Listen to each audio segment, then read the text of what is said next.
right, folks, good evening and welcome to beautiful Martinsville, Virginia here, where tonight we will go 190 laps here with the Diehard Racing League's K&N Series. Joining me as always, joining me, probably still rather tired from the 24 events, is my partner in crime, Mike Major. How you doing tonight? I'm hurting. I'm tired of being here, my rig, but I'm glad to be here tonight, and I look forward to this race. I'm actually really looking forward to this a lot too. We've got some new drivers in here, and it's been a while since we've broadcasted a short track. And with 190 laps, I think we're going to see a lot of damaged cars, as it looks like the track's undergone several changes throughout practice, from tight to tighter to loose. It all depends on your driving style, how much brake you've got into it. But regardless, I think we're going to see a lot of bent fenders, and usually when that happens, you have some flared tempers too. Looking at times, of course, 75 of Robert Barris fastest with a 19.797, followed by the 21 of Jason DeVries with a 19.8 flat. And now, take that back, the 76 Joshua Jones just laid down a 19.798. So that's pretty impressive to see two guys in the 19.7s. We are missing our Diehard short track champion, though, Lieutenant Todd Cray. I don't see him in TeamSpeak or on the board here, so unfortunately the guy who was here last and dominated this race is not going to be here. But that's all right. We've got Robert and Jason, so I'm expecting to see some pretty intense battling between those two. Both of them are incredibly talented race car drivers, and I think if Jason can get up there and rattle Robert's cage, we're going to be in for some really, really good racing. Yeah, I wouldn't rule out Seth either. Seth's been pretty fast in practice. He's been putting in a lot of laps, and he's gonna be my dark horse for the day. I'm gonna pick Seth to make some noise out there tonight. And right now he has scored 5th on the board with a 19.849. So be interesting to see. We've got a lot of guys who have a lot of short track experience. Unfortunately, I have a lot of it too, but most of it involves me doing the Martin Truex wall ride. But hey, that's why my number is 78.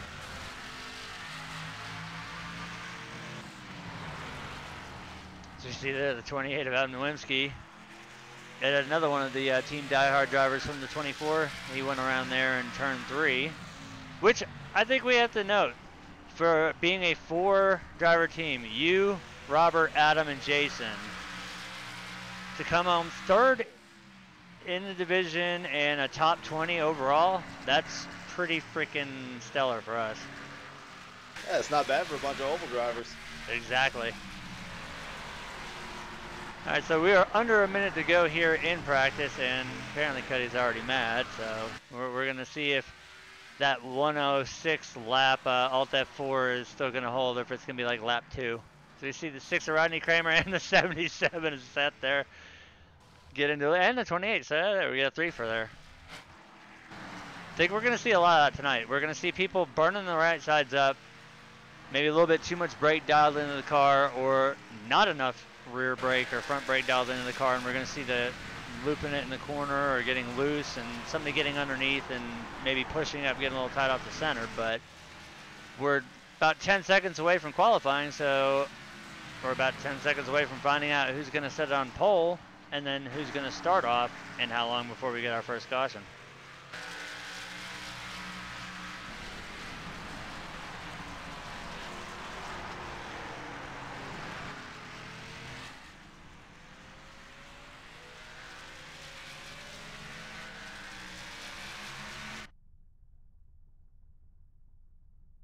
And as the checkered flag comes out, we're going to move over to qualifying now. See there the 21, now the 75 of Robert Barris.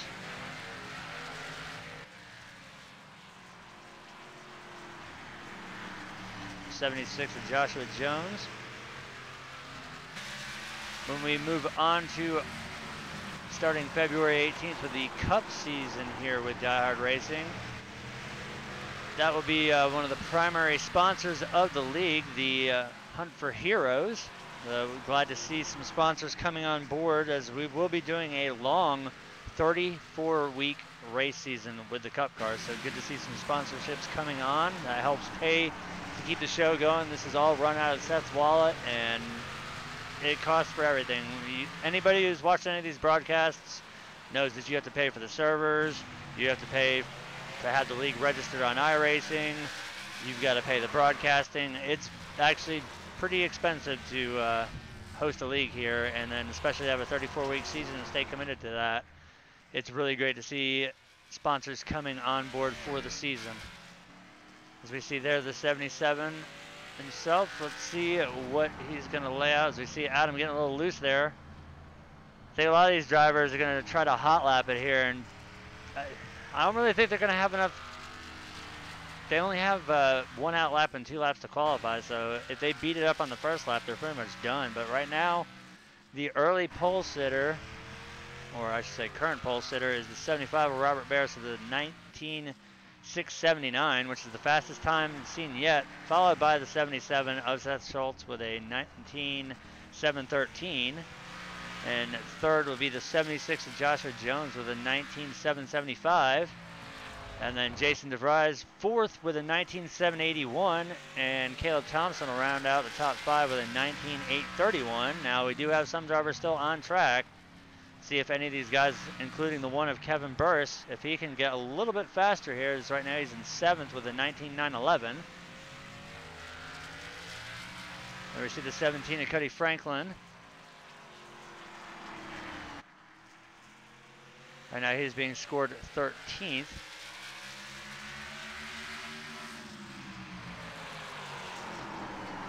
And we see you get him loose in the corner there, so that's going to slow his time down. And there's the 31 of Douglas Hess.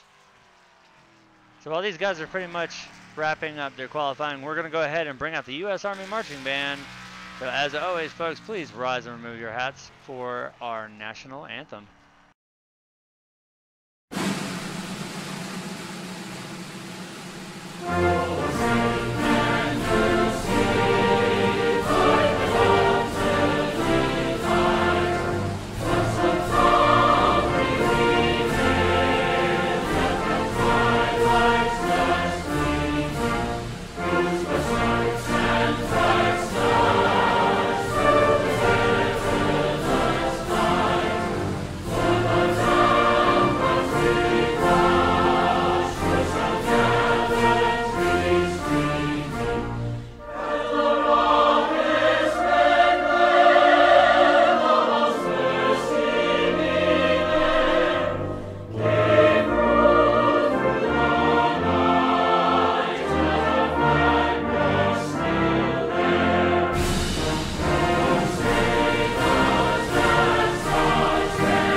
Amazing job as always by the U.S. Army Marching Band. While we were away for that, we got to see one of the funnier things here on iRacing. We saw the 17 of Cuddy Franklin take his car behind the wall and park it in the garage stalls there. As right now we see the 6 of Rodney Kramer still out on track, killing time here in qualifying.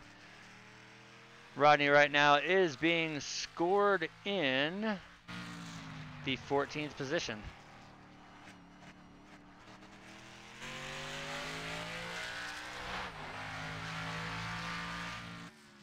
So looking at the field right now, if everybody starts, we will have a 15-car field here at Martinsville.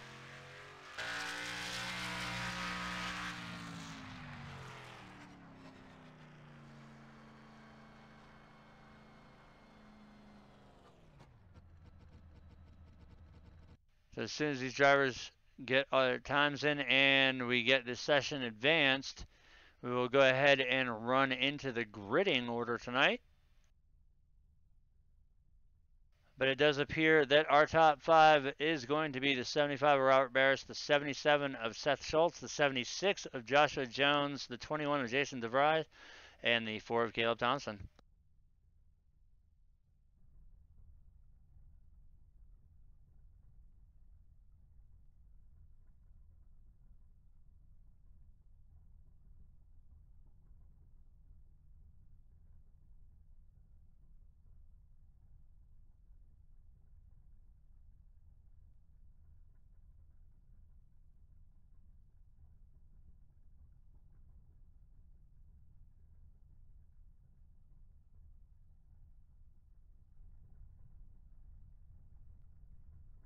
think the one thing to note, I think here that's hilarious is I just noticed it is even though I came in as a spectator, you guys can see clearly right here at the end of pit road.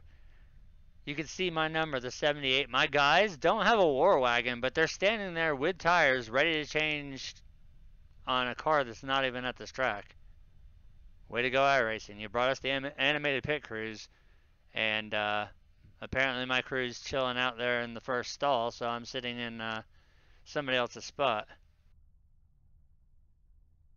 Hey, at least we got the animated pickers. That's kind of it's been really nice to see that.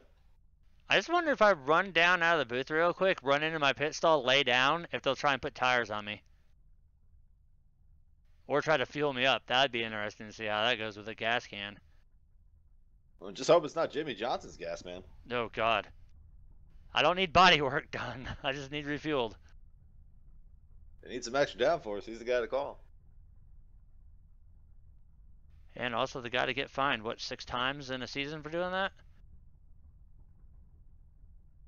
Hendrick just bit. Yeah, it's just like any sport. If you get the most money, you can cheat and get away with it. You just pay the right people off.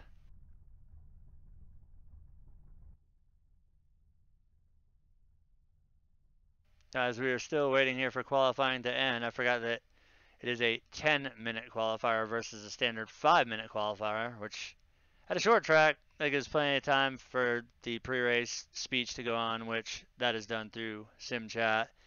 And it gives the drivers time, I guess, to get up. Since this is a short track, there is not time to get up and go pee if you have to during the race, unless your car is destroyed. So it gives the drivers a chance to get hydrated or to go dehydrate some and talk to the porcelain god there quickly and get ready, get back in the car, strapped in and ready to go.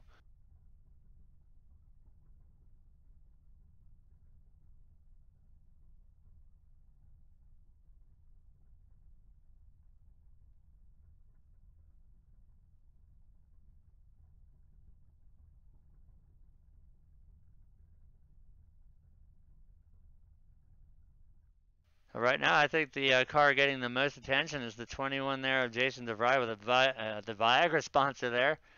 So even though tonight's race is the DirecTV 200, we might as well nickname it the Viagra 200.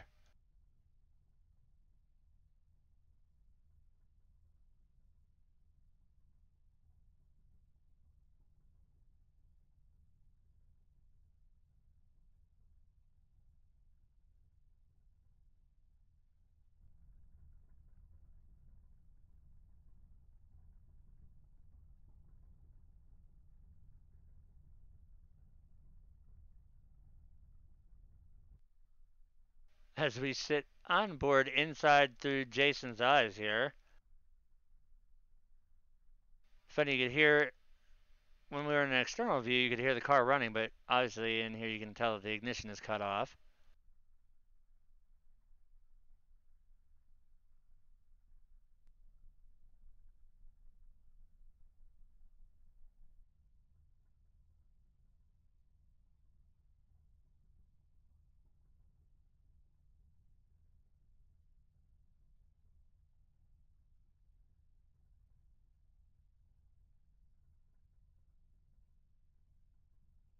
There we go, and now we see the checkered coming out, so that will roll us over into tonight's gridding order. Starting on pole will be the 75 of Robert Barris. Outside of him, the 77 of Seth Schultz. Rolling off third tonight will be the 76 of Joshua Jones. Starting outside of him in fourth will be the 21 of Jason DeVry. Rolling off fifth tonight, the 4 of Caleb Thompson. The 22 of Joshua Stewart will start sixth. The number 1 of Kevin Burris will roll off 7th. Rodney Kramer in the 6th will start 8th. Ab Nowinski in the 28 will roll off 9th. Douglas Hess in the 31 will round out the top 10. Cody Franklin in the 17 car, who he has a special sponsor for both me and you, so when you want to go ahead and take a look at it, he will start in 11th tonight.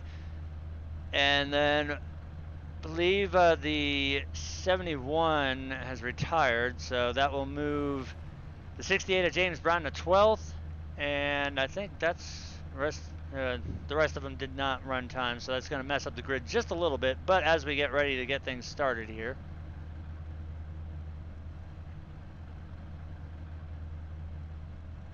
We have everybody minus the 71, so that'll put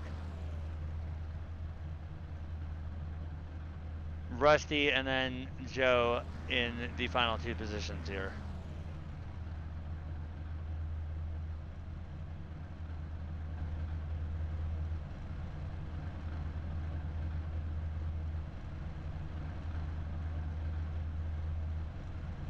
As we get a good look here, there's Brett Bodine in the pace. Oh, whoa! For the first time ever, it looks like Brett Bodine is sitting higher in the car. Oh, never mind. No, he is a little bit higher than normal. Maybe they put a small phone book underneath him. They don't have a huge one, but they definitely do at least have a small phone book. And tonight he does not have a Yeti cooler in the car. He has to drive sober, so I think he's a little bit angry, which is why he has the phone book. Yeah, I was just checking in there, and he looks pretty pissed off tonight.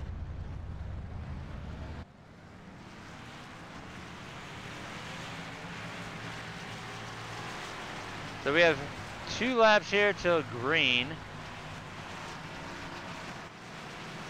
And as always, seeing how the 10 of Todd Cray is not here tonight, the 75 of Robert Barris will be leading us to the drop of the green here. As always with Diehard, there are 0 quick repairs. We don't run stages. It's a full 190 lap race. Sorry.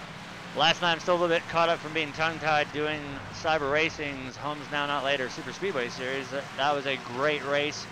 Amazing finish there last night, and hopefully tonight we'll see a great one here as we get ready to set things off here at Martinsville. It's going to be interesting to see what these first couple laps bring, because as the tires are going to be cold, it's going to be a little bit hard to keep these cars under control as they have not yet built the tire pressure up, and you don't have as much mechanical grip. But the pace car is down. Robert's going to lead us into the restart zone here. We're going to get the green flag, and we're going to start tonight's race. Ready, green flag. Green flag is out. We are live here with the Diehard Racing League's K&N Series. Robert wasting no time. He's going to step out to a small early lead. And right now it's all going to be about rhythm. I expect to see a lot of drivers here on that low line. As lap 1 is in the books, give that one to the 75 as we're going to shift focus back here to most exciting right now. It's on the 76 of Joshua Jones. Right now he is currently being scored in fourth, he's moved back a little bit now as we're going to focus on the 31 there, Douglas Hess, and the 6 of Rodney Kramer. That is for 8th. We're going to see these drivers moving around quite a bit here.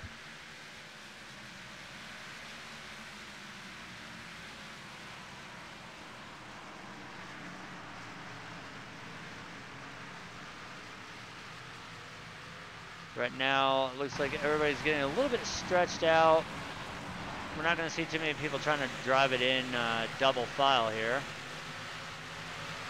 We take a look at 9th place there. Now back to 10th, the 28 of Adam Nowinski. Behind him, the 17 of Cody Franklin and the 62 of Joe Phillips. I'd like to welcome him to the league. He's one of the new drivers.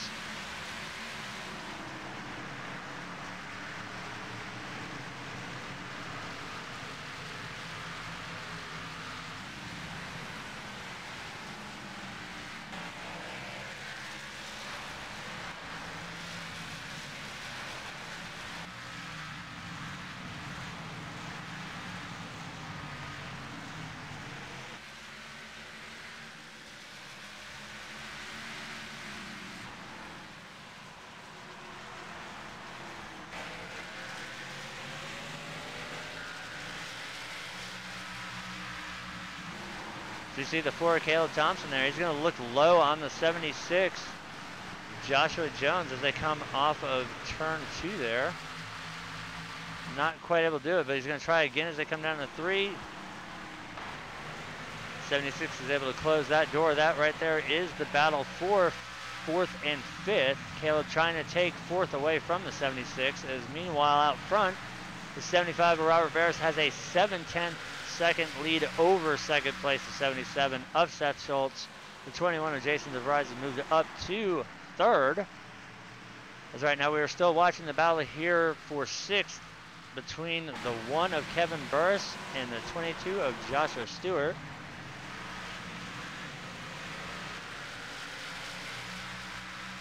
Yeah, you think Robert would be a little bit tired after running 7 hours last night in a 24-hour race, but he seems to be pretty fresh. No, I think a lot of you, all of us have to be a little bit crazy to run those endurance races. Unfortunately, I got to get shafted on that one thanks to my wheel not cooperating with me, but I'll be hopefully ready for the next time we do it, which is probably going to be way later on in the season unless we decide to do something like maybe Spa or something like that. But unfortunately, nonetheless, great team effort by you guys, you, Robert, Jason, and Adam.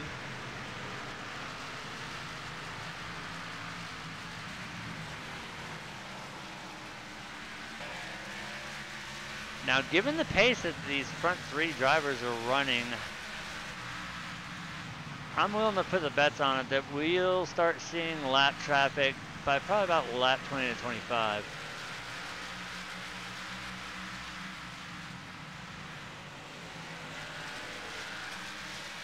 As we go and look out front, we can see that Robert does have that nice little now 9/10 of a second lead over the 77. Caution, and we got a caution on the track, so that's going to bring everybody back down pit road, and we're going to see what up.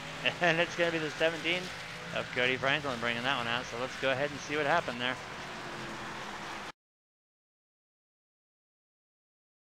I'm going to back it up a few times and take a look and see what happened here.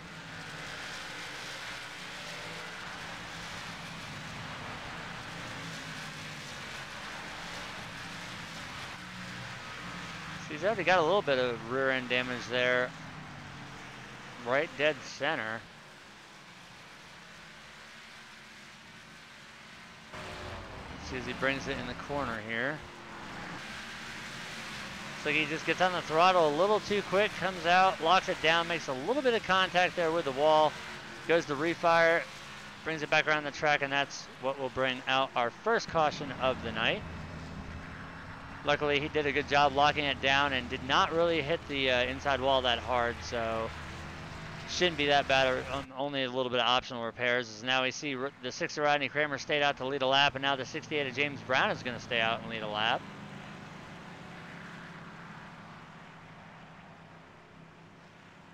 Everybody trying to get out there and get that bonus point for leading a lap.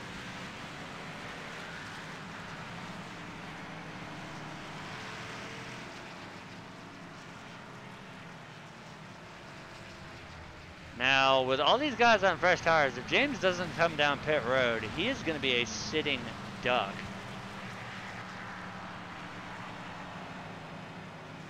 And there we go, appropriately, James will bring that 68 machine down pit road. He stayed out just to get that bonus point for leading the lap. That will recycle the lead over to the 77 of Seth Schultz.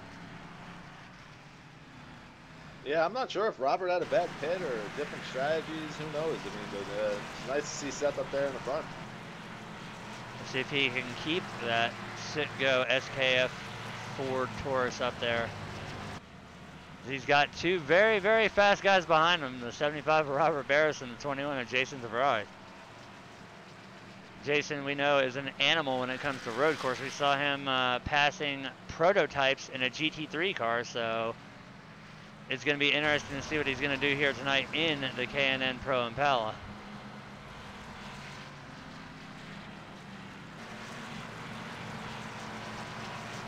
So a quick run through now of the top 10 after everybody has come down for service. We will have the 77 of Seth Schultz starting us off here. Robert Barris on his outside, Jason DeVries third, Joshua Stewart fourth, Joshua Jones 5th, Douglas Hess 6th, Caleb Thompson 7th, Kevin Burris 8th, Joe Phelps 9th, and Rusty Farrell's going to round up the top 10. As the pace car makes its way down pit road, Seth is going to lead us into the restart zone. Green flag is back out. We are back underway here. Lap 19 of 190.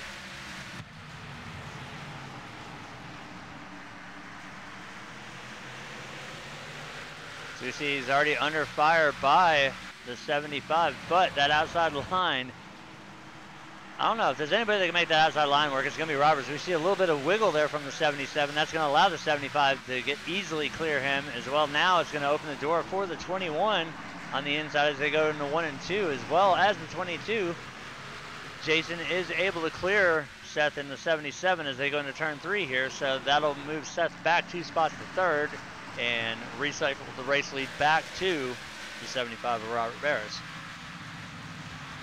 Robert really made that look easy. That is not an easy pass to make on the outside, and he just did it with ease. No, especially racing here at the world famous paperclip. This is concrete corners where you've got two things working against you.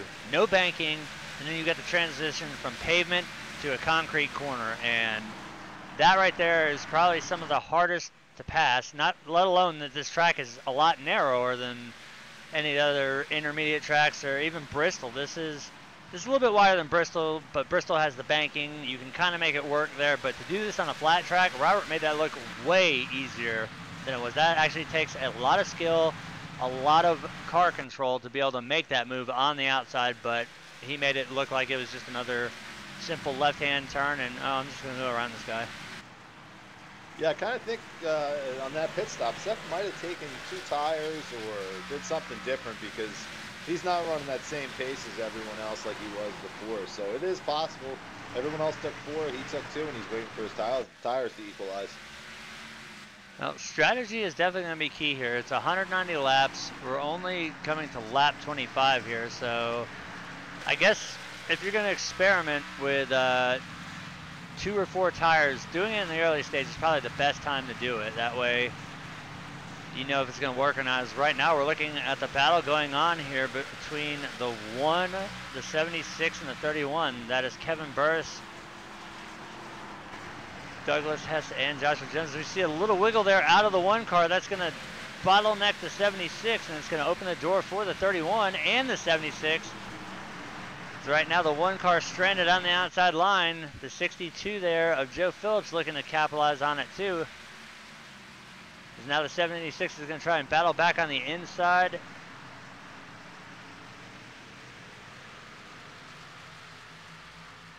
As you see, it looks like the 1 is having a little bit of connection issues. Looks like he's blinking just a little bit, but looks like everything's going to stabilize back out there, and right now we're looking at the 62 car of Joe Phillips. He's being scored in 9th. Directly behind him, the 28 of Adam Nowinski in 10th, and behind him, the 17 of Cody Franklin in 11th, and then Rusty Farrell. And behind him, we have the 6 of Rodney Kramer, and then rounding out the field will be the 68 of James Brown. But right now, the focus of attention here is between the 62 and the 76, as well as now the 28.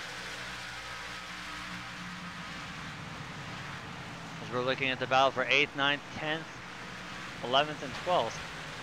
That's the good thing about these short tracks, though. You can get a lot of coverage with a lot of cars in such a short piece of real estate, thanks to this only being a half-mile oval.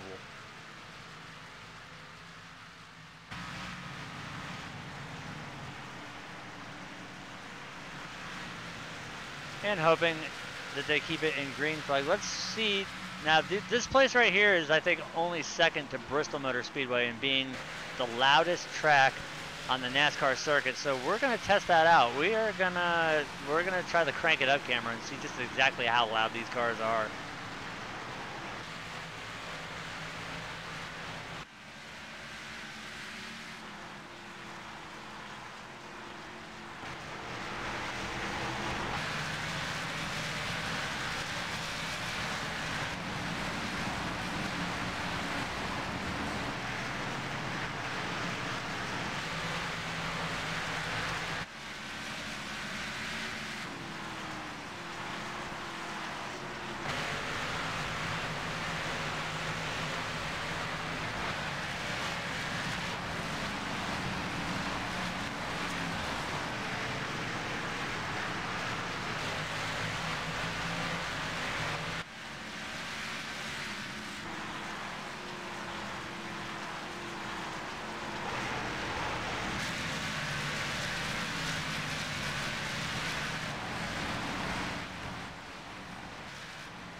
Now that was a few laps there in the Crank It Up camera. I don't know about you guys, but I've got a 7.1 surround sound, and that was absolutely shaking my entire race cockpit. So it's a pretty loud track here.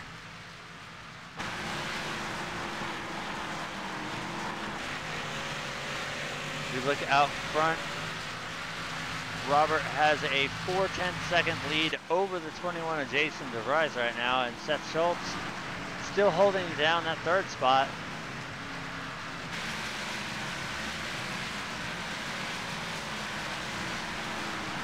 We're gonna go to the camera that makes everybody world famous here, the focus on crash cam. Let's see where it goes to. Might not move unless it just finds somebody doing maybe a little bit of wiggle.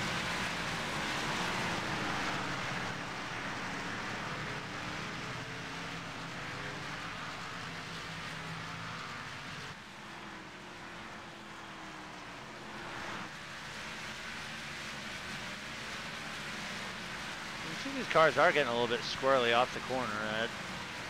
That's to be predicted, though, as you make that transition off of the concrete, and you can see how much rubber is built up in the corners, and then you come off of that concrete on the pavement. For some reason, these cars do not like it when you try to accelerate too fast on a rubbered up concrete surface, or even a green concrete surface, because that just absolutely tears the tires up, and the more you continue to do that, the more you're going to heat them up, the more you're going to wear them out, and the more prone you're going to be to wanting to spin them.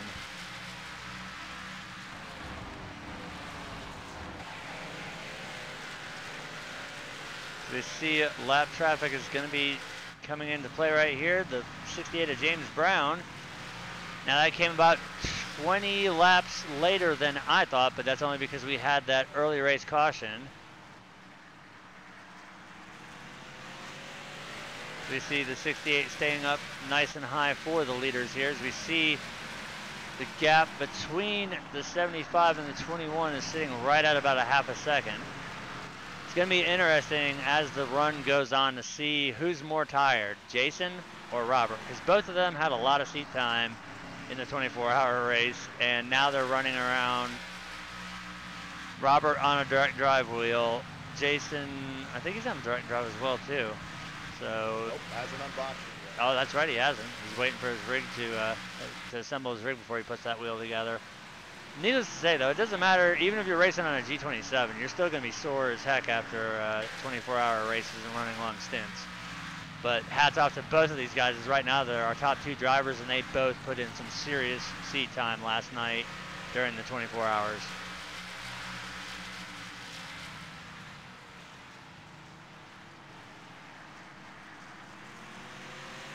Let's ride on board with Robert here for a couple laps and listen to his throttle and see how he works the wheel here.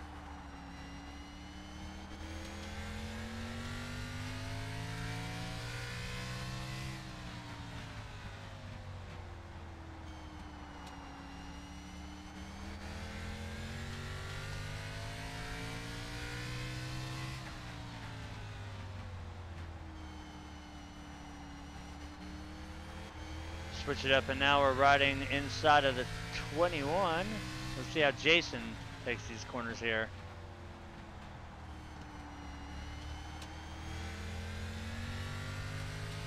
Jason is slowly pulling that gap in on Robert, so it's got to be all about corner. You can see Jason's definitely a lot more aggressive there from the middle of the apex off. We can see him stay right down there on that yellow Now that's the thing a lot of people don't know about Martinsville. If you've never raced this track, if you touch that concrete, that's actually a raised curb there. It may look like it's just a little flat strip there, but that's actually a raised curb. And if you get those left sides up on there, that will really make the right sides mad, and it will spin the car out. And we see that's 3-4 laps in a row. Jason is able to keep those left sides right down there, pinned right close to the yellow lines. You can see in the little side view mirror there, the 77 of Seth Schultz, your third place car.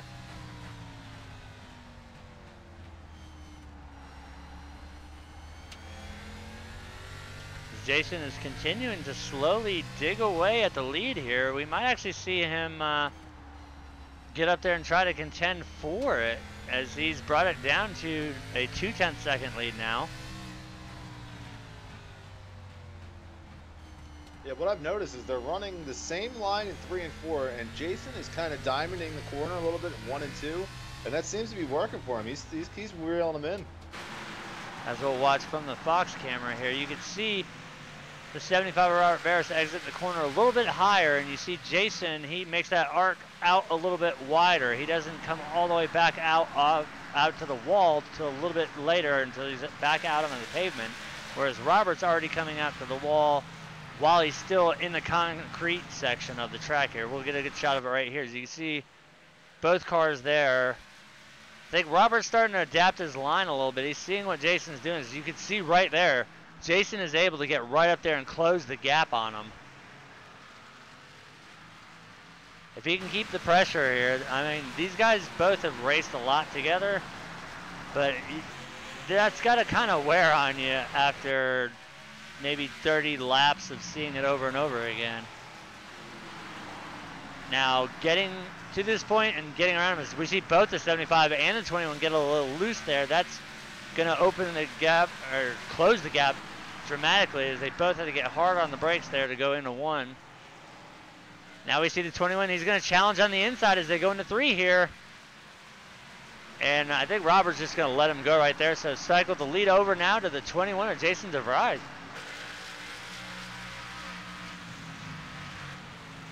That'll put his first lap lead of the night in, as Robert's got 48 and Seth has 2. And we have a couple other drivers, the 6 of Rodney Kramer with 1, as well as the 68 of James Brown, both staying out to get bonus points during that first caution. But right now, we can see that Jason's already opened up a 6/10 second gap over the 75, and we see now, it looks like the 77 of Seth Schultz is starting to catch the 75 of Robert Barris.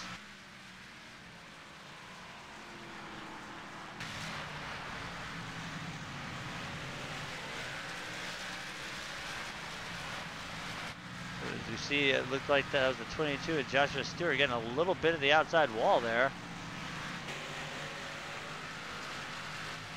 Let's go on board with Seth here and see how he's taking these corners.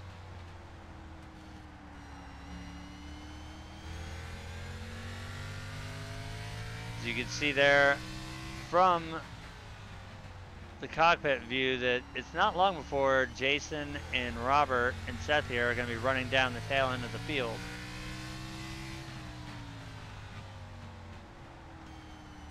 See, Seth is pretty much running about the same line that Jason was doing. It's just that you can hear a little bit more play in the throttle coming off the corner here.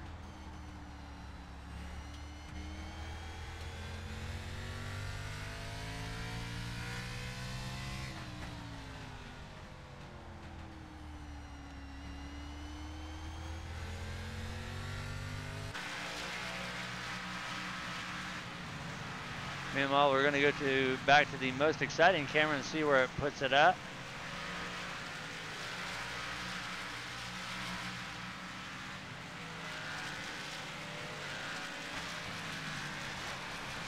So we see the last 2 cars there. Those are going to be the first ones going a lap down here, aside from the 68 of James Brown, who's already gone down a lap. That seems like the focus now is going to be on the 4 of Caleb Thompson. Now back to the 75 of Robert Barris.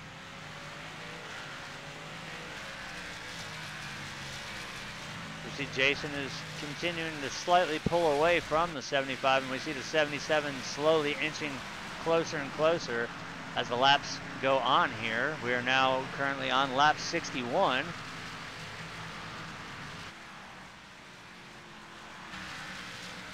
Meanwhile, we've got a battle here for 5th spot between the 4 of Caleb Thompson and the 31 of Douglas Hess.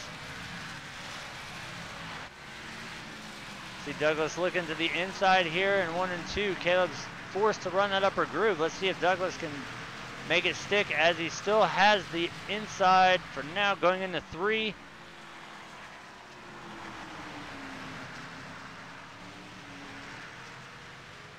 They drag race off Caleb still has a slight advantage there, but in the corner here, it's definitely going to favor the 31 as Douglas is able to make it around. Let's see if Caleb's going to try a crossover here or not, or if he's just going to play it safe. But that will cycle Douglas Hess up to 5th and Caleb Thompson back to 6th.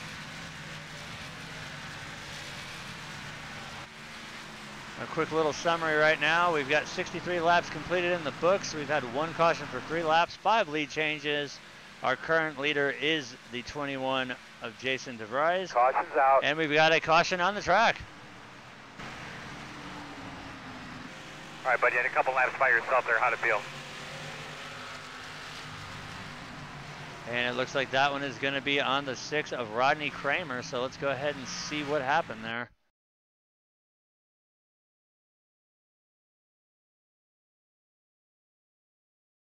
As we back it up here.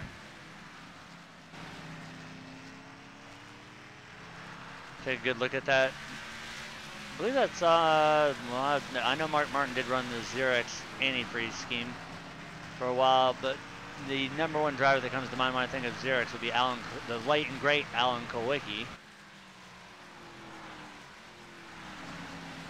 Oh, it looks like Rodney, that's exactly what I was talking about right there. You get those left sides up on that curb, it will send that car around. So that right there, seeing how there were cars behind him and he was sideways on the track, that will throw an iRacing caution. As we look at our lead cars right here now, we see everybody on pit road, and looks like the race off of pit road is going to be the 1 of Kevin Burris, followed by the 21 of Jason DeVries. Actually, now it's going to change around now. Things are going to cycle around as we see the 1 coming back down pit road. Tough break for Seth. He had some problems getting in his pits, and that's going to set him way back in the field now. I believe the 1 might have stayed out to lead a lap there, because I'm showing that he has 1 lap led, so I believe the 1 did stay out just to get a bonus point. So that will not change really anything in the top 5 as we're looking at it right now. Jason DeVries will still be our race leader.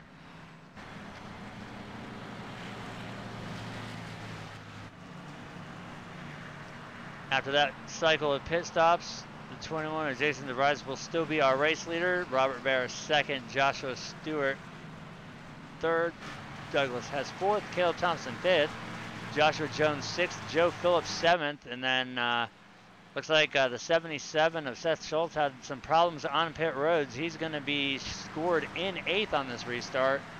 9th will be the 28 of Adam Nowinski, and the 25 of Rusty Farrell will round out the top 10. Looking a little bit further back to round out the field, we will have the 1 of Kevin Burris in 11th, Cody Franklin 12th, Rodney Kramer 13th, and James Brown 14th, rounding out the field. The lights are out on the pace car. We're going to be less than a lap from restarting this race on lap 70 here, so 2nd caution in the books. Luckily, both of them have been minor incidences. Let's go ahead and do actually a crank it up restart.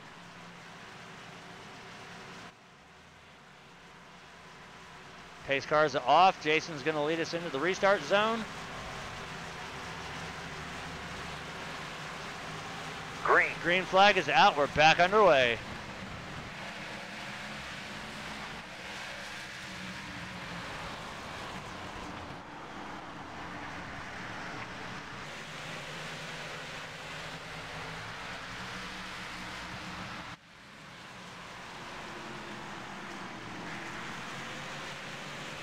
You see the gaggle of cars there.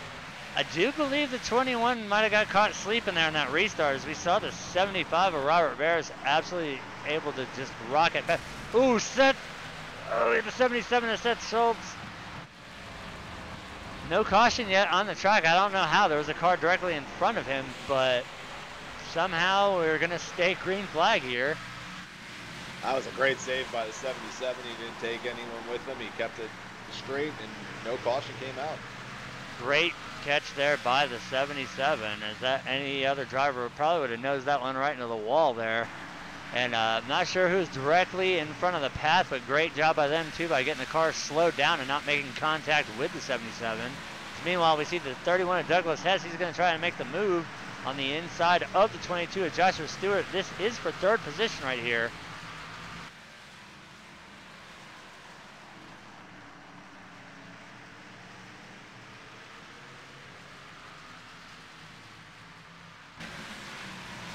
Right now the 31 still has the advantage. He's got that inside line. And it looks like as they come down here into turn 3 and 4, he will make the pass stick. So that will put Douglas Hess up to third spot. And now let's see if the 4 of Caleb Thompson has anything for the 22 of Joshua Stewart. This is a good little battle here for third, fourth, fifth, and sixth.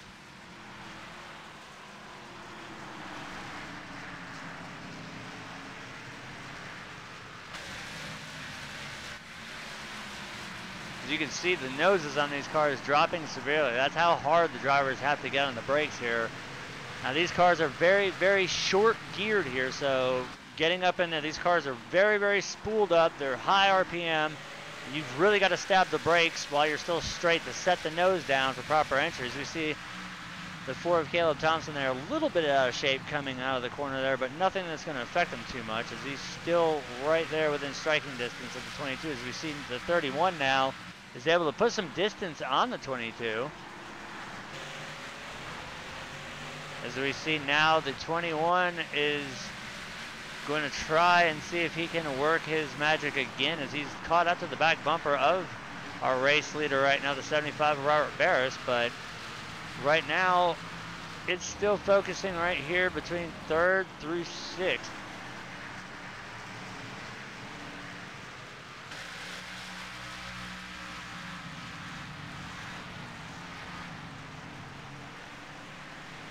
See the 22 flaring out a little bit, but that's still not going to be enough for the 4 to take advantage of just yet.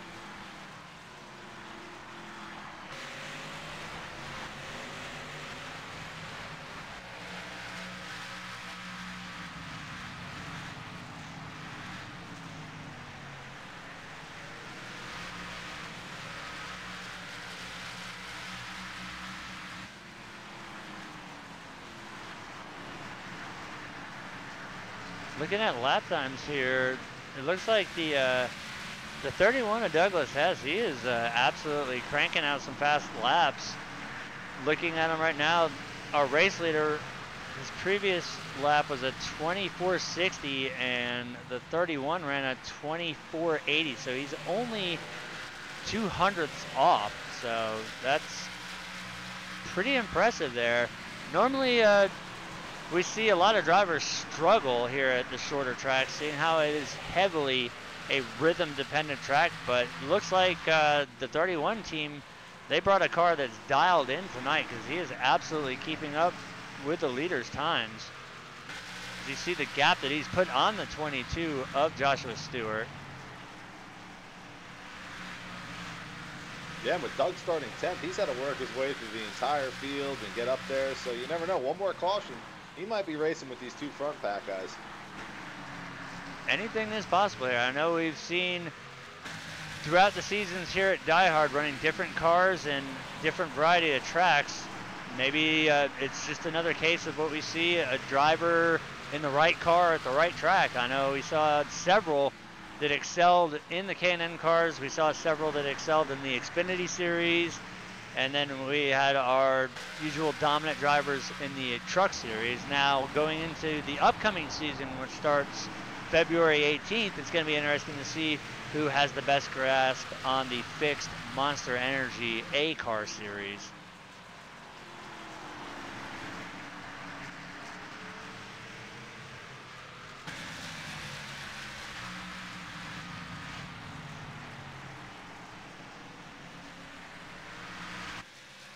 So right now, the most exciting is still staying here between third through sixth. You see the 22 has managed to reel in the 31 a little bit.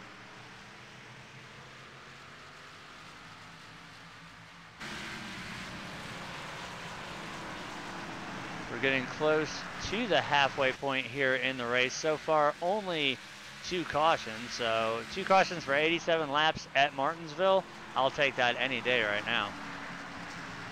Yeah, both cautions were self-spins. There's been no multi-car wrecks. It's just real clean driving. It's a lot of give and take. That's what, you know, we always hear Seth say when we used to race, was a lot of give and take. And we're seeing that tonight, and it shows the skill of these drivers, and they're not trying to kill each other out there. The one thing that I can say about both leagues that we're currently broadcasting right now here at Diehard Live TV, not only just our league here at Diehard, where we know these guys, we've been around them for some of them several years. We know the level of racecraft that they have, the respect that they have for one another out on the track, as well as when we go to the Super Speedway Series with Cyber every Saturday. Those guys have it nailed down pat. Dwayne puts on an amazing job there with those group of guys. They know how to run. Of course, with it being Super Speedway, you're going to have your wrecks because it's high speed, a lot of action going on. But the same thing here, even on the short track. You don't have to be going 200 miles an hour to have a ton of action, as we're seeing here tonight. As you see the 76 there of Joshua Jones get a little piece of the wall there coming out of the corner. I don't think it's really going to hurt the car too much. This is a short track. I used to race a big block modified, and if I didn't come home with a dented right side, I know I wasn't racing the car hard enough. So it's definitely not going to hurt the downforce, but as long as you don't hit the wall too many times and damage the suspension, that's not going to hurt you a bit.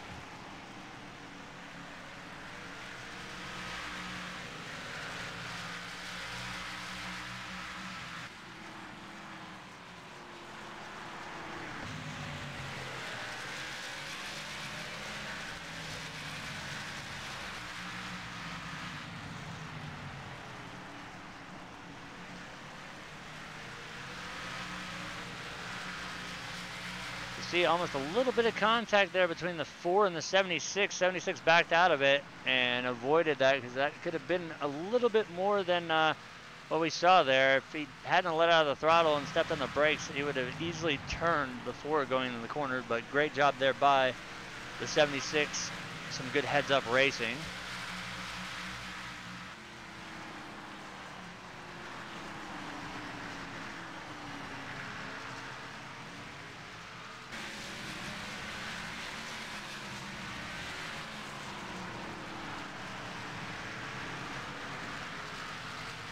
Meanwhile, now the focus on crashes has gone to our race leader, as Robert is now coming up on lap traffic. That is the 17 of Cody Franklin. The next car after Cody will be the 6 of Rodney Kramer.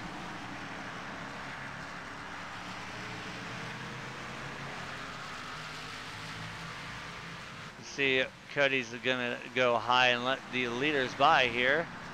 Be first and second place right there.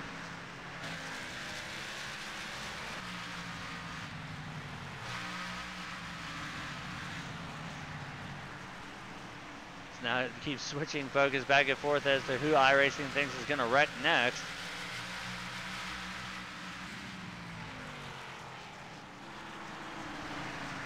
So you see the 31 of Douglas Hess has dropped back to 4th now, as the 22 of Joshua Stewart has gotten back around him. Caution's out. And we've got a caution on the track. This is going to be the first 2-car wreck. It'll be the 62 and the 1 car. So let's go ahead and take a look at the replay here.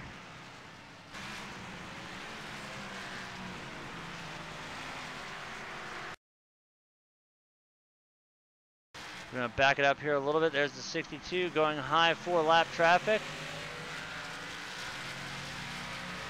And here's where we're going to see, you already see a little bit of left side damage there to the 62.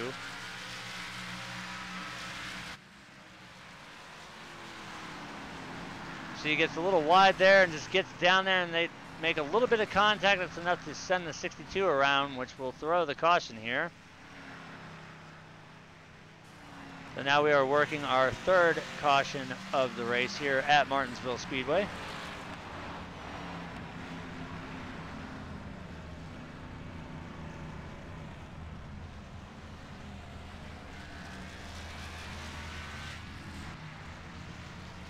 You see everybody right now on pit road.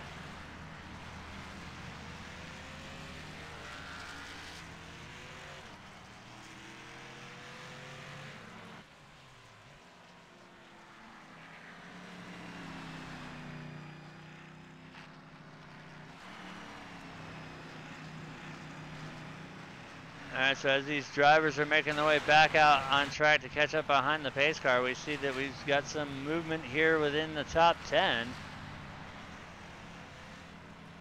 Winning the race off of pit road will be the 75 of Robert Barris.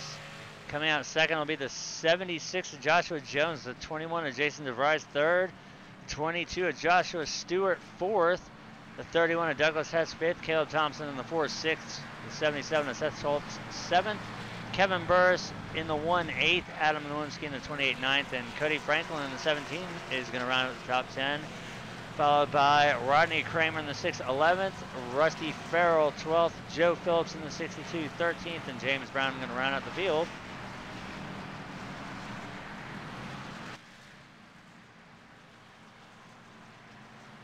And looking at the pit stop there, we're kind of thinking that the 76 is on a two-tire strategy here.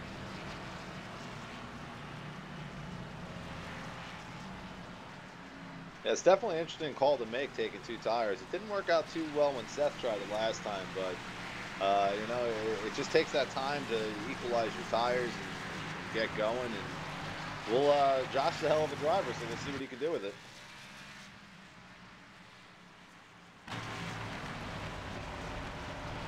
As we go on board for another crank it up view, you can see just how cambered in those left side tires are. We're gonna focus as Robert here is going to lead us in pace cars down. They come through the restart zone. You can see it marked there on the wall.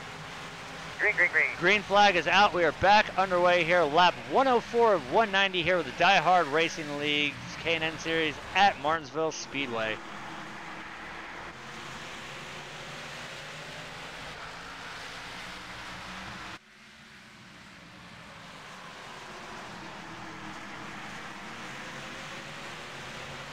Looks like we might have some early implications there for that two-tire stop, as we see the 76 was not able to really get going on that restart there, and it looks like it might have bottlenecked the field behind, but it looks like they're trying to get things sorted out there. So right now he's under fire by the 1 of Kevin Burris. They're right tight to each other coming off the corner.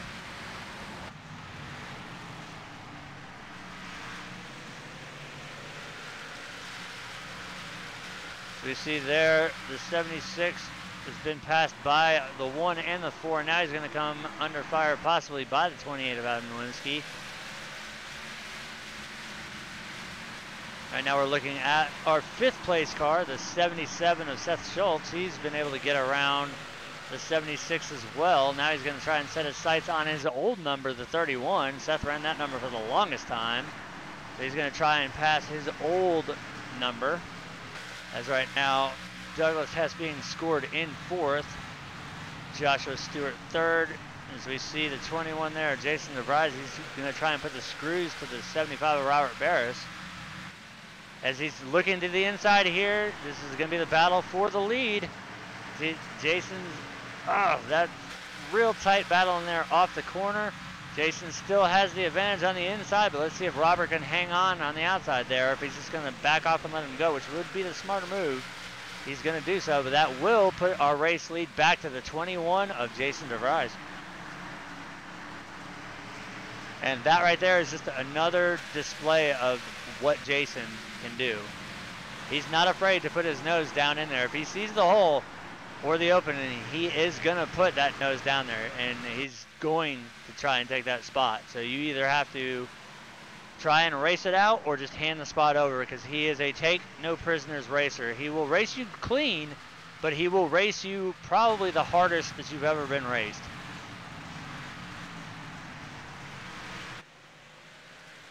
It's going to be interesting to see if he can gap Robert.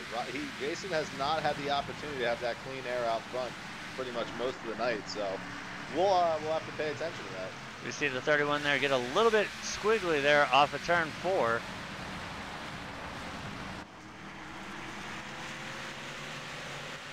It's kind of stacked up the 77 and the 1 as they came through 1 and 2 there. As they all pretty much have to ride nose to tail through here. It's extremely hard to pass here at Martinsville. As you see another bobble there out of the 31.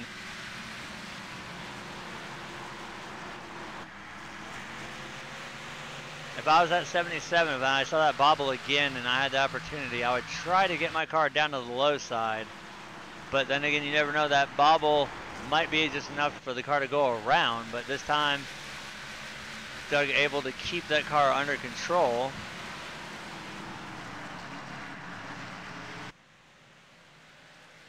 And you hit on a very interesting point. Jason has not really had the chance to have much clean air tonight, so it's going to be interesting, like you said, to see what he can do now that he's out there in the clean air, how much of a gap he can put on Robert. Right now it stands at a 0.6 of a second gap. Let's see if having the advantage of clean air, even though we're at such a small track, clean air is king even if you're racing on a quarter-mile track. If he can stay out there and we can stay green flag with him being out there with fresh air, no dirty air on him, how much distance he can put on that 75. Yeah, the other thing with the 21 is he is a master of tire management. He knows just how hard to run it and just how deep to drive it to keep those tires fresh. So if the 75 does get to him, he still has great tires. That's another interesting fact to point out too. Both our first and second place drivers are master strategists. We've seen this week in and week out with Robert. He's been dominant pretty much everywhere we've gone. But now that Jason's back, we have another master strategist in the field. So like you just hit on that point right there, Jason being able to save tires so much. If Robert can get to him, Robert's going to be on a lot probably more used up tires than Jason. He can, especially with Jason having the lead right now, he can kind of dictate the race pace here, and everybody else is pretty much going to have to follow suit, because if they don't and they reel him in, you obviously can tell that they're driving the car harder than the race leader, and by the time that they catch up to him, are they going to have enough tires to get around? And obviously the answer to that here, with it being no degrees of banking and a concrete to asphalt transition, that's going to be a solid no. So 70 laps to go when they hit the stripe this time.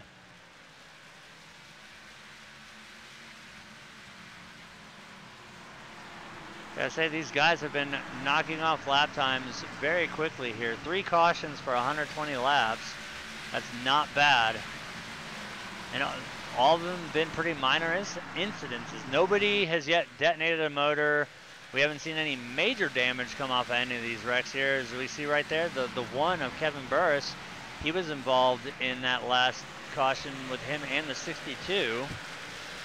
The one currently being scored in 6th position, and the 62 being scored right now in 13th, 2 laps down. So right now the lucky dog spot goes to the 25 of Rusty Farrell in the event that the caution flag does wave here.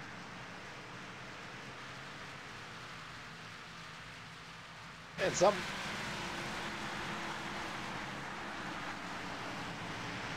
we haven't mentioned is what a rebound by the 77 team. Seth is just, he's wheeling through the field. He had that problem on pit road, put it back in the field, spun out, didn't bring out the caution, and now look at him, he's back into 5th. And right behind him, we see the 70, the one of Kevin Burris. So good to see both of those drivers rebound, especially after the one being involved in that last caution and the 77 having, and as we see now, the 75 of Robert Barris is under fire by the 22 of Joshua Stewart. So this is going to be the battle for 2nd position here. And right now, if I'm Jason, that's exactly what I want to see in my mirror. Being out front leading it, now seeing the 2nd place car coming under fire, Jason's got to be grinning from ear to ear. But we see lap traffic is going to be coming into play. We see the 6 of Rodney Kramer, who will be falling victim here to the 21 shortly. But right now, the 22's continuing to try and put the pressure on the 75, and as we see the 31 as well, he's trying to put the pressure on the 22. A little bobble there by the 22 coming off. That's going to alleviate the pressure off of Robert there momentarily. It's amazing that how little bit of a movement that this car can do, how much time you're going to lose at a short track here. as now he is going to be under fire by the 31 of Douglas Hess.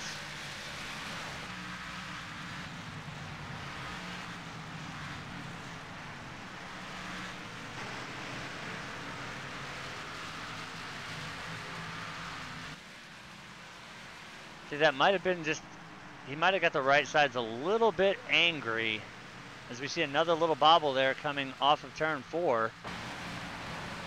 Now, it's not unusual to see these cars be a tick loose, especially when you're coming off of, you can see how dark the corners are through the concrete corners here. As they come off of that and you make that transition, it's not uncommon to see the cars get a little wiggle there, especially as you're putting the power back down.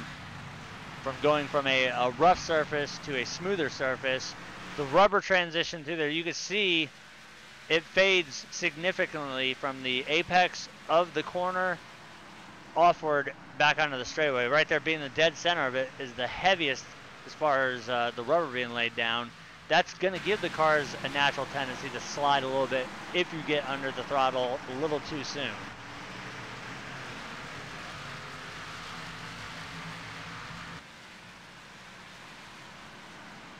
So you see our front 5 here, they're catching up to the 6 of Rodney Kramer.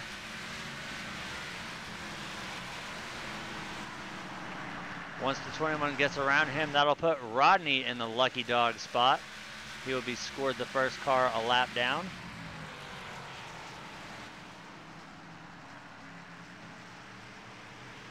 A lot of times we've seen in racing, you like to use lap cars as what we call a pick. Especially if you've got, and you don't really see it as much on a short track as you would a mile and a half track. You'll use a lap car as a pick to try and get your way through and trap the other car either in the bottom groove if the outside is the dominant line, or on the outside if the inside is the dominant line. We call that a pick move. But Jason is going to have to decide what he's going to do here. Obviously, Rodney's going to move to the outside here to let the 21 by, and then allow the 75, the 22, the 31, and the 75. But as of right now, we see the 31 looking to the 31. Looks like he might have got a little loose there. Seth got him. So I'll move the 77 up to 4th. So Seth continuing to march back up to the front of the field there after having a not so stellar pit stop earlier in the race. He is going to make his way back up to 4th as we are now working lap 136 here.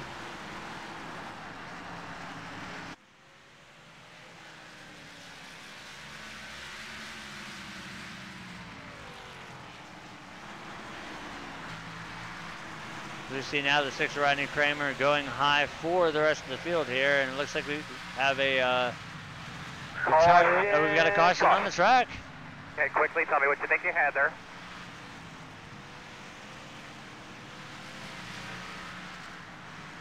And that one looks like it's going to be the 25 of Rusty Farrell. Let's see what happened there.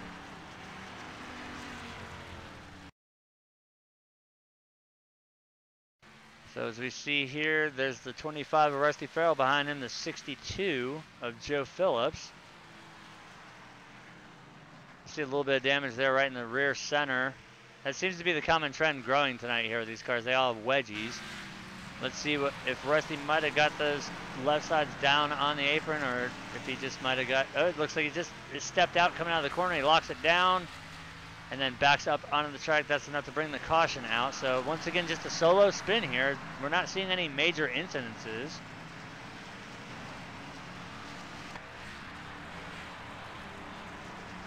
So summary right now, we've got 138 laps in the books. We are working our 4th caution here. We've had 7 lead changes, and right now leaders are on pit road.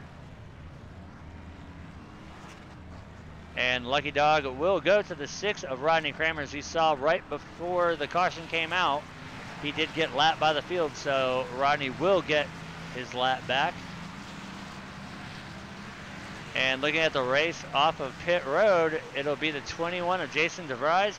Second will be the 31 of Douglas Hess. Third will be the 22 of Joshua Stewart.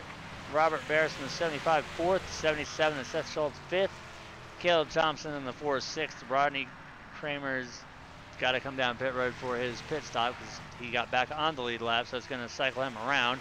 76, Joshua Jones in 7th, Adam Nowinski 8th, Cody Franklin 9th, and Rodney Kramer in the 6th, 10th. And judging by the pit stop time there of a 9.6, that was a 2-tire stop for the 31 of Douglas Hess, as the 21 a 14.5, the 22 a 14.7, the 75 a 17.2, the 77 a 16 flat. So definitely a 2-tire stop there by the 31 team. Let's see how that's going to affect the restart here, as he will be the first car on the outside line. Not so sure that was the right call. We saw what happened with the 76. 76 took 2 tires and he dropped back about 6 spots.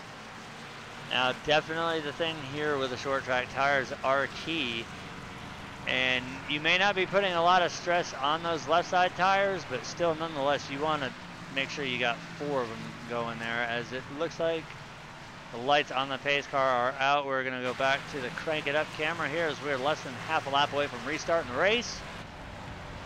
Once again, the 21 of Jason DeVries is going to lead us into the restart zone, and we will restart this race with 48 laps to go.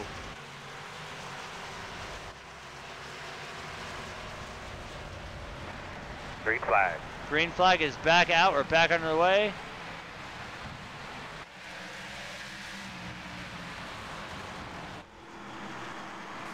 Oh! Caution, caution. Oh, we had the 75 to 77 around there. You happen to get a look at your temps when you're on track right after that caution fell? Well, that's going to be a big implicator there. Those are 2 of our faster guys. So let's go back to the 75 of Robert Barris and see what brought that on. Actually, we're going to scratch that. We're going to go in cockpit with the 77 of Seth Schultz.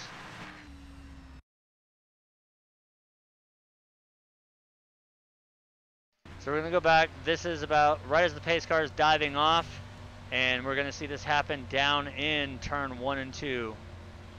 Now it'll be between him and you see the 75 right there on his outside. Here's the restart. Everybody's getting going, and we see the 75 get down in there, and oh, it's a little bit of a scoop, and ouch. Contact with the wall there. We see the 17 of Cody Franklin bottlenecked in there. Everybody's got to back up, move around, and hey, how you doing? Hi. Hi, guys. I'm just going to turn this way and go. There's a little bit of a cluster happening there, but they get things sorted out.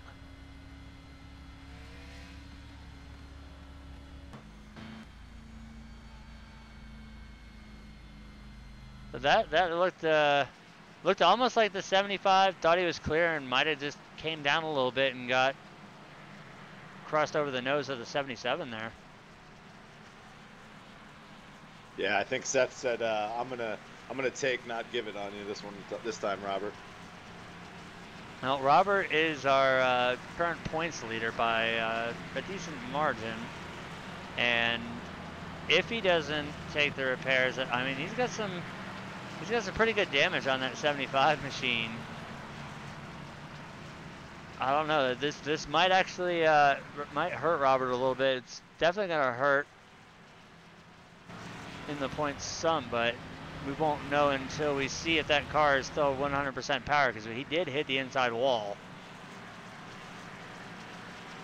I think it was just kind of funny as we rode on board. We saw that nice little you go, no, you go, no, you go. Okay, I'll go. No, wait, no, I was going. We were playing a little bit of who's on first, some Abbott and Costello there in turn 1 and 2 as they're trying to sort it out, who is going to back up and who is going to get going first. As we can see it, the nose damage there on the 77, the nose damage on the 75 and the 17. Cody unfortunately being a victim there. Nowhere to go as the 75 got turned directly in front of him.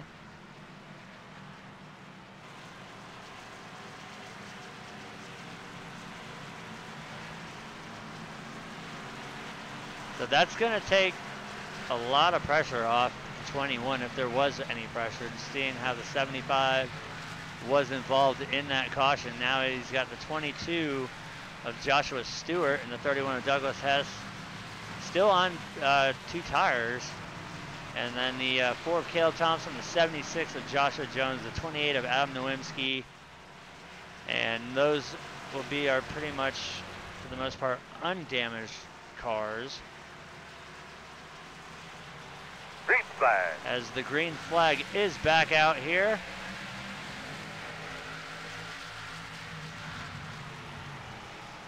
See the 4 of Caleb Thompson going very high, getting a little loose there, saving it.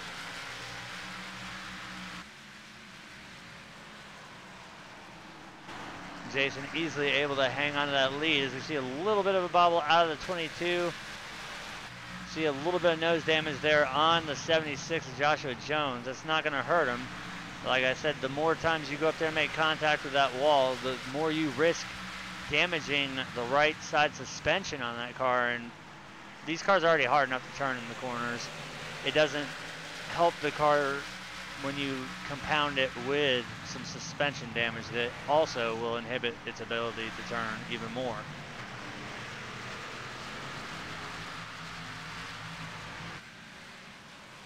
So right now it looks like our top 3 cars are all clean. A little bit, we got the damage on the nose and the rear and left rear quarter there of that 76. Then the 28 looks clean, the 4 clean. As we are now down to 38 laps to go here.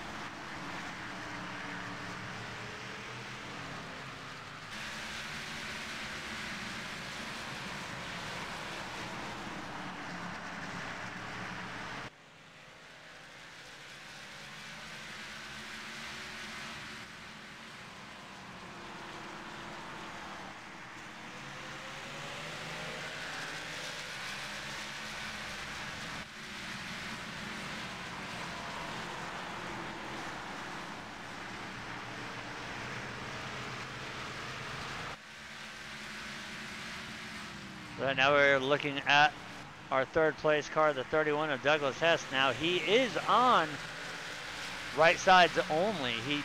We had a caution just before this and he came down, took 2 tires, got lucky there. We had another quick caution right afterwards. So hats off to Doug for wheeling that car on 2 tires here and being able to still keep up with the 2nd place car of Joshua Stewart.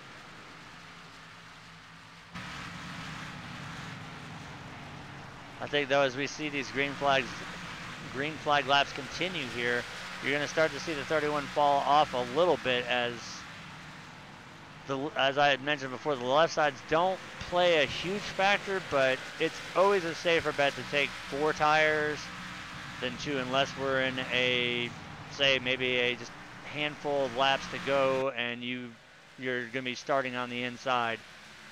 Because out here with no transition of banking here, being on the outside with 2 tires is definitely going to make the car extremely angry, and we've seen it before on a restart that it stacks up everybody else on the outside line. So unless you know you're going to restart on that inside line, or if you've only got a couple laps to go, it's worth taking the gamble, taking 2 tires. Other than that, we're going to see usually uniform 4 tires. As we see, the 22 is still trying to get up there and put some pressure on the 21. He's able to get up there within less than half a car.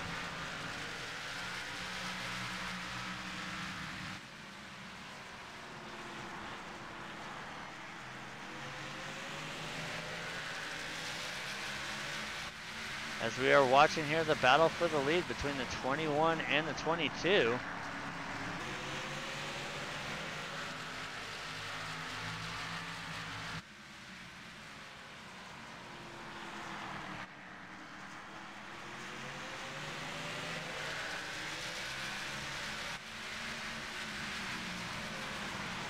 Another thing to look out for too, especially now that we're down under 30 laps to go, is we might see the good old-fashioned chrome horn, the bump and run move. Is anybody willing to do that to get the win here? As Jason has been on a long break from iRacing. It's good to see him back racing with us once again. Is anybody willing to put the chrome horn to the back of that 21 machine? Or is anybody willing to put the chrome horn to anybody to gain a position here in the closing laps?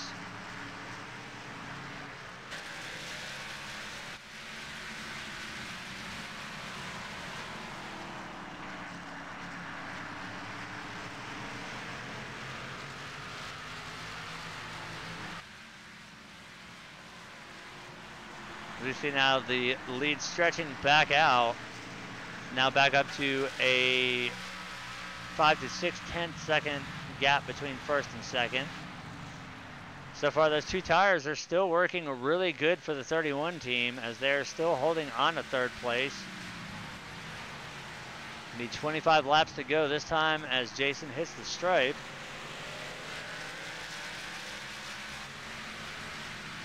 Now, I'm not sure, but when we saw the camera angle there, it almost looked like the flagman was digging out a wedgie. Not something you want to do on national TV there, bud.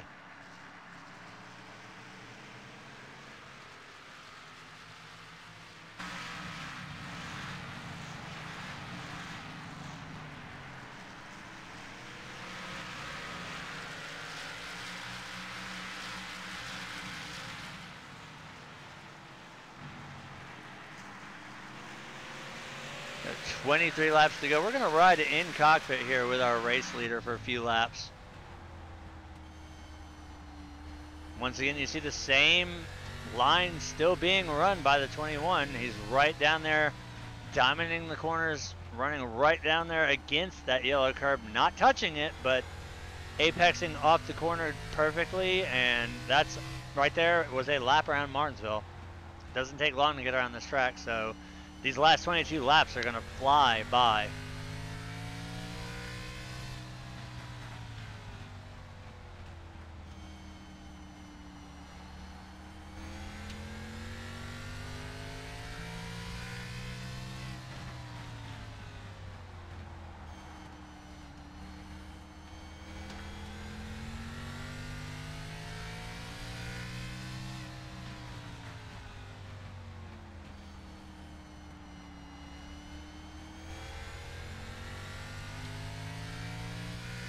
Now we're going to switch over, go to the gearbox camera as we look from behind. We're looking off the rear deck of the 21 car back to the 22, that's second place on back. You can see the gap there between third and fourth. You can also see the amount of rubber being kicked up by these cars as they make the transition through the corner and then back onto the straightaway. You can see those little black chunks being thrown up. Those are pieces of those Goodyear tires. And once again, with the concrete being such an abrasive surface, there's a lot of rubber. And you can see there a little bit of side slide there by the 22. Great camera angle to capture that. You can see it almost looked like the car was dog tracking, but that was just the car breaking free a little bit on exit of the corner there. But the gap, I think we actually might see a battle now going on for fourth spot between the 28 of Adam Nowinski and the 76 of Joshua Jones. We're going to go ahead and we're going to switch over to that. And the 4 of Caleb Thompson as well. This will be for 4th, 5th, and 6th right here.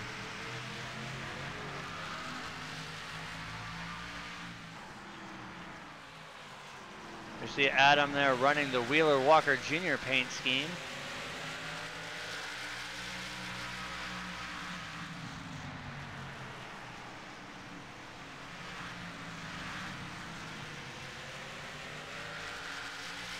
With 16 and a half laps here, let's see if Adam and Caleb have enough to get around that 76 machine and see if Caleb can get, see a little bit of wall contact there from the 4.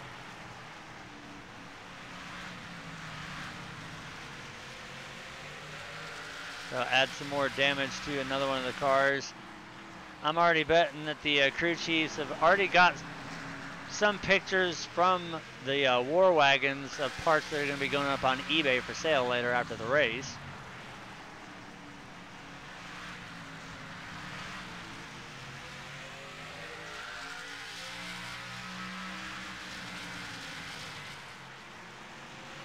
You can see there the 28 had to check up a little bit there to avoid contact with the 76. The 76, oh, good save there by the 4 of Caleb Thompson. He had to use every inch of the front stretch there to save that car.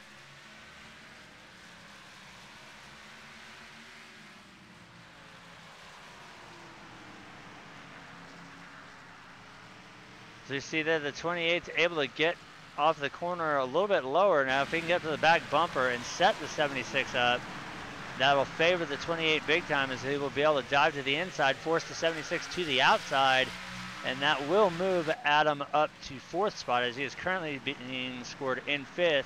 You see he's trying to get there, and with 11 laps to go, right now it's go time. Because in case we get that late race caution in the event, if the race does end under caution, you want to have every spot that you can get. As you can see, Adam's able to run into that corner so much faster.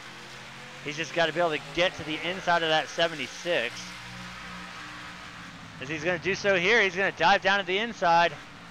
See if he can make it stick. He washes up a little bit, but no contact between him and the 76. So as they go into turn 3 here, Adam is going to have the preferred line. Let's see if, oh, they wash up a little, no contact. Still not cleared yet, but as they go into turn 1, Adam should have the position here. Now we see the 4 of Caleb Thompson looking to capitalize on that as well, as he's going to drive down low. They're both going to make it around the 76. Now we see the 4 of Caleb Thompson. He's going to try and challenge the 28 of Adam Wimsky, and now we're going to see the crossover trying to take place. The 76, he's going to try, but nothing's going to happen to the 28. But we see Caleb having to really get on the brakes there to avoid contact with the 28, so that'll move Adam up to 4th. And now we see Caleb getting the wall there. That's going to open the door to see if the 76 can get back around the 4. Adam right now in the clear. He's got nothing in front of him, as we see a little bit of washout there from the 4 car. Let's see if Caleb is able to hang on to it, or if the 76 of Joshua Jones can snake his nose underneath the rear there and get in and take 5th spot back. As we're down to a handful of laps here, it's only going to be 5 as the leaders cross the line. Right now, Jason with a 0.8 of a second lead over 2nd place. As we see that 4 car every way but straight coming off the corner. Right now, these guys are definitely putting the screws to these cars.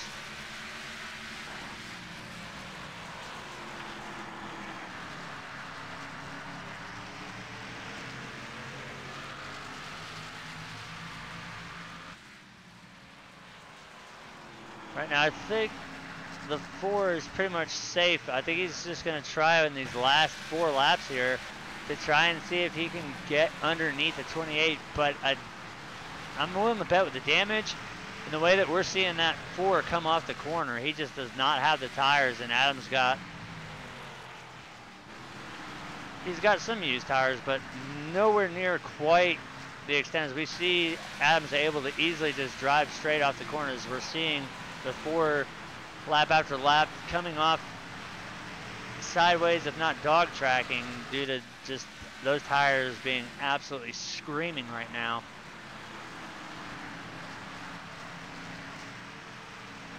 As you see there, he had to save the car a couple times. We're going to go back up front here, though, to the lead.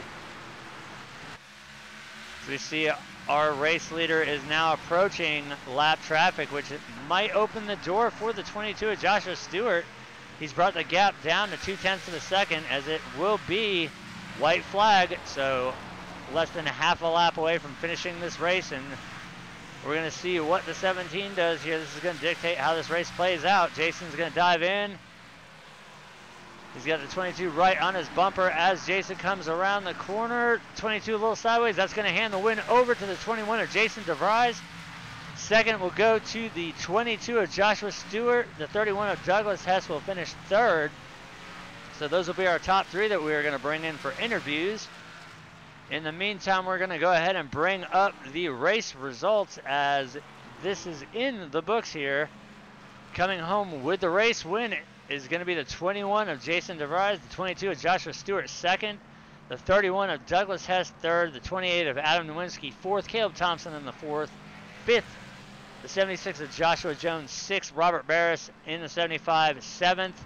The 77 of Seth Schultz, eighth, after that turn one restart incident. The 6 of Rodney Kramer will bring it home at ninth. Cody Franklin, who made his prediction of alt F4ing on lap 106, is going to stick it out one lap down and finish 10th. The 62 of Joe Phillips will bring it home 11th. The 25 of Rusty Farrell 12th. Kevin Burris in the 1 13th. James Brown 14th. And that is going to round the field out. So now that we've got all three of our top three in here, let's go ahead and bring Douglas in. All right, Doug, that was one amazing job there. We definitely saw that on that last caution. We saw you took 2 tires there, and you were able to actually stick it up there with the top 2 guys. Now, we did have that incident between the 77 and the 75 after the restart of the race there. That could have been a lot worse. We saw that the 17 was involved in it. Walk us through about the last 30 laps of the race. Yeah, I just did 2 tires there. I was hoping to come out first, but that wasn't the case. But I was able to hold on to third there. It was just trying to be consistent. I mean, everybody, it was so hard to pass those guys up front because they're running within a half a tenth of everybody, and it's just hard to pass like that. This track in particular is one of the hardest to pass, in how there is no banking, and we have the transition from the concrete to the asphalt, which we saw several drivers on 4 tires getting completely sideways off of there. You managed to keep that car under control with just right sides. You bring it home third. Great result here, especially from Martinsville. We only had, I believe, let's see, we had 5 cautions for 24 laps, 7 lead changes. That's a great showing here and a great representation of the league here. You brought it home third. Is there anybody that you would like to thank? I just thank the league and you guys for putting on the show. It was a good race. Give those guys up front props.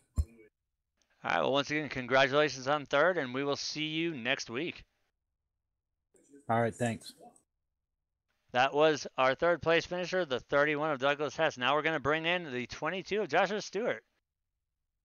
All right, Josh, we thought that if anybody was going to give Jason a run for his money, it was going to be you. It brought down to the final laps there when lap traffic came into play. We saw that gap shrink from 0.8 of a second to you being right back down on his bumper. Saw you strong pretty much throughout the entire race. How'd it feel behind the wheel tonight? It was a lot of fun. Jason was definitely a good competitor there. He outran me on the short run. It seemed like I definitely had the long run on him, just ran out of time.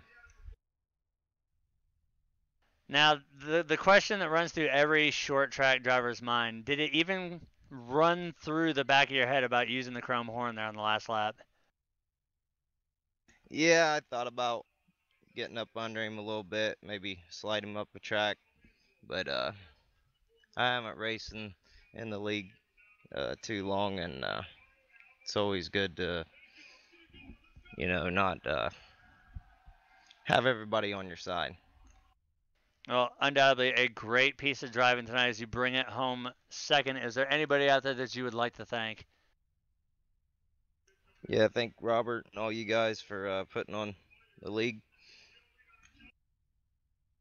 Well, once again, congratulations on the second place finish tonight, and we will see you next week.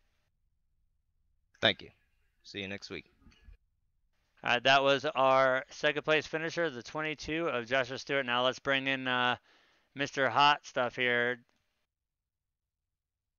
All right, Jason, not only did you whoop some butt in the 24 hours, you brought it home in victory lane. Thanks. Fun race. Now, how fun was it racing against Robert, and especially the one restart where it looks like he might have got caught sleeping on the start and Robert was able to clear. We also saw the 22. He was able to get up there, but we know you too well. I think that you might have just been playing around with him a little bit there, but 5 cautions, 190 laps at Martinsville, that's got to say something. Yeah, it was a pretty clean race. It was nice not having to run on fresh tires every single lap of the race, unlike some races here in the official series. But when Robert got me on a start, I was starting in third gear for the first couple restarts, and it was fine when I was behind someone, but I didn't realize that second was the way to go. When once he got past me on that start, I was fine on restarts after that, so no big deal. It was a clean race up front. In the end, I think there was always someone behind me faster, whether it be the 21 or the 22 or the 31, but had some track position and just was fortunate enough that I didn't let anyone get a big run on me. I think the biggest thing to ask is, I know before the race you told Mike you hate this paperclip, but does that still stand, or do you like it a little bit better now? Oh yeah, I still hate the place. It's not that fun. I've won races here before. It's a track that you have to spend like 500 to 1,000 laps just to get the rhythm down, and it's a lot of time for not a lot of gain because everyone just runs so close together. And a lot of races it turns into a demolition derby, so it becomes, what's the point of spending all the time when you're just gonna wreck? Well, if there's anybody that we knew we could see win, it was definitely going to be Robert or you, and you brought it home with the win. Anybody out there that you'd like to thank? Just everyone for making the league possible. I've spent some time away. It's always been a place that I can come back, welcome with open arms, and I can always count that there's a clean race every single week. And there's not many leagues out there on the service that you can say that, but for the number of years this league has been running on the service, it's always been consistent. I can definitely second that, and we're glad to see you back with us again. And once again, congratulations on the victory tonight, and we will see you next week. Thanks, guys. Appreciate it. All right, Mike, final words before we leave here? That was a lot of fun. I mean, it's not every time you see a league run at Martinsville and there's only 5 cautions. Only 2 of them had multi-car wrecks. It's just really a testament to what Seth puts into this league, how well the drivers race, how much respect the drivers have for each other. It was a lot of fun to watch. It was a lot of great racing. And you heard Josh say, I thought about it. I didn't do it. I could have bumped him, could have ran him up the track. He raced him clean. He raced him respectful, and it's just what this league's all about. I couldn't agree more. That just stands right there as a testament to the caliber of these drivers, especially with the short track. Anybody could come up and use the bumper, but these guys have respect for each other, and they've got the racecraft. And you heard from Jason that this is a track that takes 500 to 1,000 laps just to get into the rhythm of it, and a lot of the times, like he said, it becoming a demo derby. And we've seen in previous races here, it's been just caution breeds caution breeds caution. But tonight, like you hit on it, we only had 2 cautions that involved more than one car. The rest were just like solo spins. So all in all, it was a very, very clean race here at Martinsville, and I'm looking forward to seeing how these drivers tackle this track with the A car when we move it into the next season with it. But for everybody here at Diehard Racing and Diehard Live TV, thank you for tuning in. We will be live every Sunday night at 7:20 p.m. Central Time. And don't forget to catch us Saturday nights as well, as we are live with the Cyber Racing Association's Homes Now, Not Later Super Speedway Series League. That's going to do it for us tonight. Thanks for watching, and we will see you guys next time.